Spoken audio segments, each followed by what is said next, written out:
Tahle práce se zaměřuje na to, jaký byl demografický vývoj v Koreji a v souvislosti s tím, jaké bylo HDP.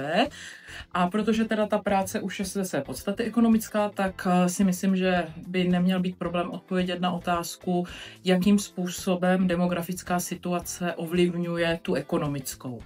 No a jako odpověď, tam je vlastně možnost odpovědět skoro úplně cokoliv, protože lidi jsou vlastně ti, kteří jsou potřeba k tomu, aby vůbec nějaký produkt vznikl, takže můžeme říct, že lidi jsou nositelem výrobního faktoru práce, k tomu se vztahuje nějaká jako mzda, jaká je jejich struktura z hlediska třeba zaměstnanosti a na druhou stranu lidi samozřejmě i ten produkt potom využívají, takže jsou vlastně ti spotřebitelé, takže zase můžeme se bavit o tom, kolik produktů je vyrobeno, jestli to stačí pro uspokojení té spotřeby, jestli je potřeba třeba něco dovážet, nebo naopak můžeme něco vyvážet.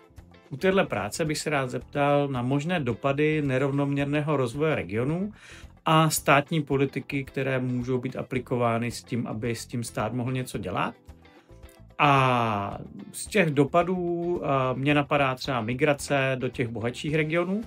A to, co by ten stát mohl dělat, tak je třeba rozvoj infrastruktury, investice do těch regionů, aby je dokázal pozvednout a zabránil právě třeba jejich vylidňování.